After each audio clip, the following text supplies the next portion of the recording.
Welcome to Put a Word on It, a podcast presented by Men of Valor. In each episode, we're going to talk with a different man, but each one with a unique journey from brokenness to freedom. I'm your host, Rudy Kalis. I spent over 40 years as a TV sportscaster, then retired and joined the Men of Valor program as a volunteer. So join the conversation. Reconciling men to God, their families, and society.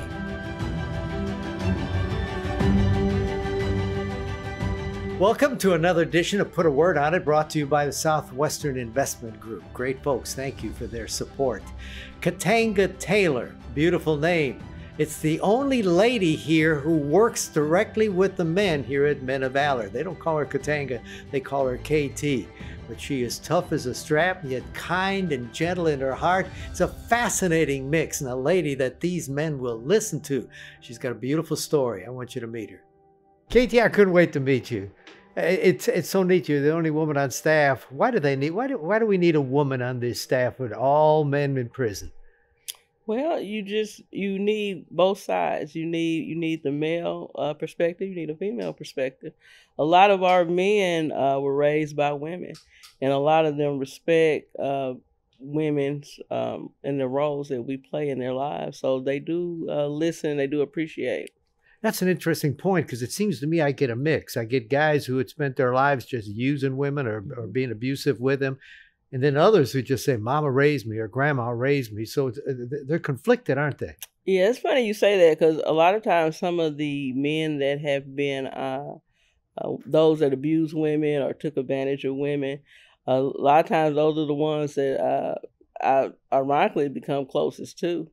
They see when they interact with me and talk with me and see the help that I give, a lot of times that gives them a different perspective on how to look at women moving forward as they're getting older.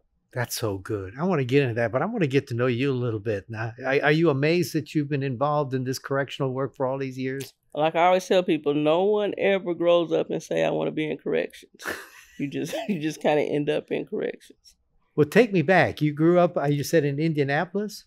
Indianapolis, Indiana. I am the oldest of 11. Woo! And Mom always instilled in us God and giving back to the community from an early age. All of us had to do that, as well as all of us had to go to college at least for 1 year. Those were her rules.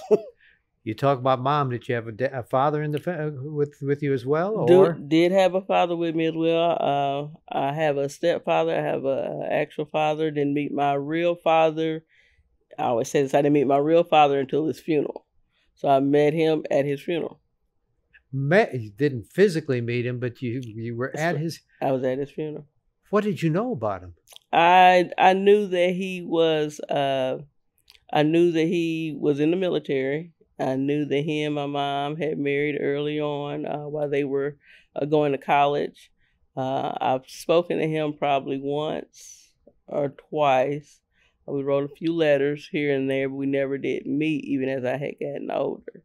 So first time I met him was at his funeral. Was that been a frustration for you for so many years, not to know that much about your dad? You're always curious, and you want to know. You want to know of him and get to meet him and interact with him. After he died, I found out we had a lot of mannerisms, like some of the same sports. I play tennis, he plays tennis. Just different little things that I found out from his side of the family at the funeral. Played tennis. Mm-hmm. Sports teaches you a lot. It does. Any life lessons out of tennis for you?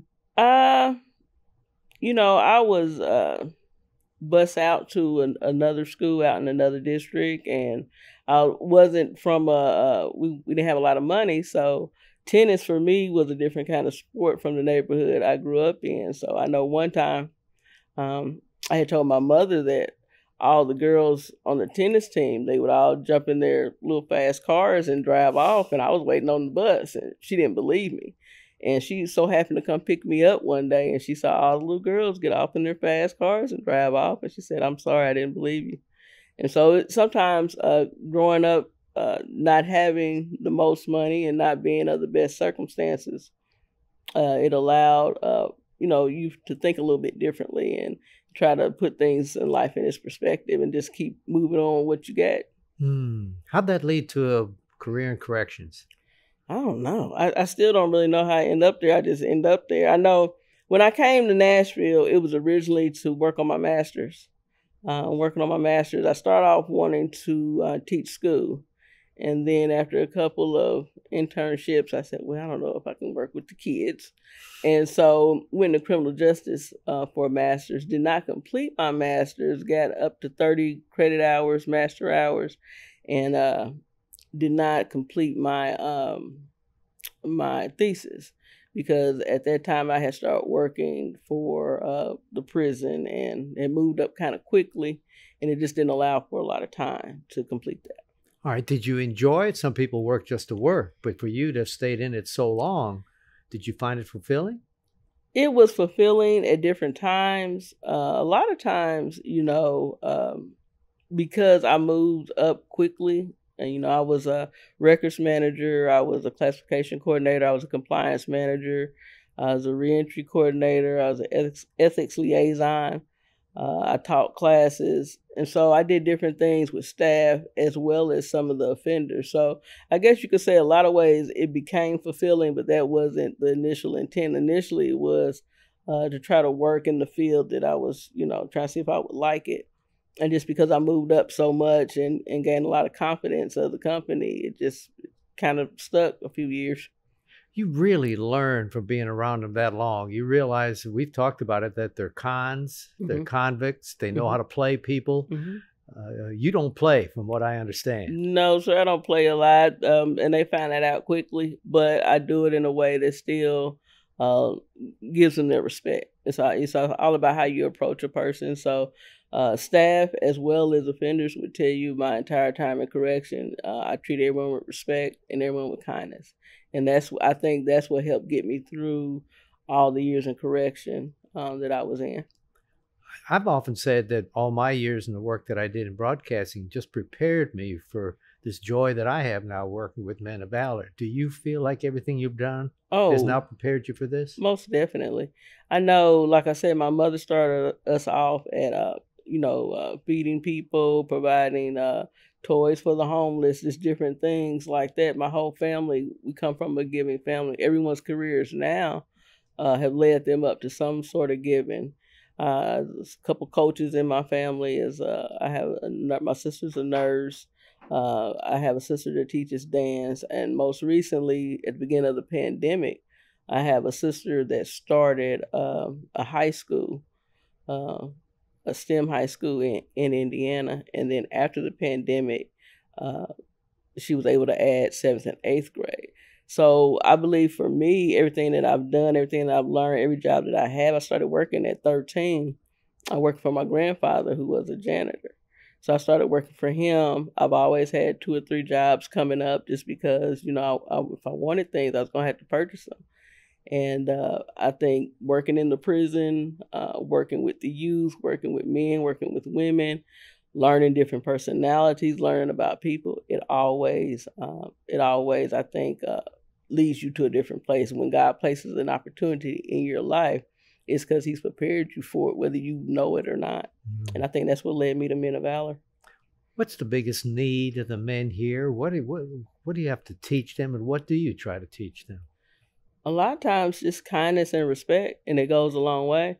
You have to listen to people in order to understand not only where they're coming from, but where they're at. And if you just listen to people, they'll tell you what they need and what to help them move forward. So it's just a matter of, that's what I give them. I don't care what nationality they are. I don't care if, what their crimes are. I don't care what their gang affiliation is. I don't care what hate group they come from. Show everyone with kindness and respect, and you get that back. Sometimes we learn from the hurts in their lives. Did I hear, I don't know if you had said, did you have something back when you were playing tennis or something that might have affected you, or was a lesson that you went through? The lesson I went through back when I was playing tennis, more or less, was that people are different, and that they actually sometimes if they may treat you a little different. So because I went to a predominantly white high school, and I was probably the only black lady or black young lady on the tennis team. There were things I didn't understand and things that I couldn't associate with because I didn't grow up with the rest of the girls. And I didn't grow up in their neighborhoods, and sometimes they were talking over my head, or sometimes, so I just kind of just sat around and just played tennis. That's what I knew. And that's how I was able to connect with them. So with that common denominator of tennis with those girls, that's how we connected. And then our world started, interacting a little bit better than, not. That's how sports sometimes brings people together. We are all God's children. You have to accept the ones that have things and the ones that don't and put them all together. That's correct. You're a joy to be with, but the name of the program is Put a Word on It. Have you thought about a word that you can offer us?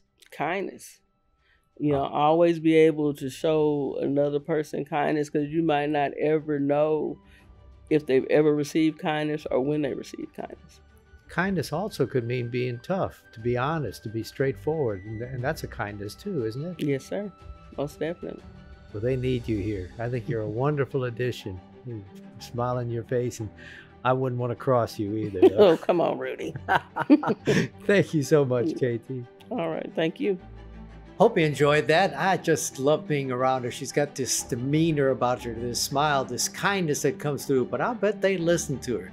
Kindness, what a beautiful word, and that's what she has, and that's why it means so much to these men, and it means so much to me. Love being and spending time with her. Hope you did as well. Join us again next time as we put a word on it.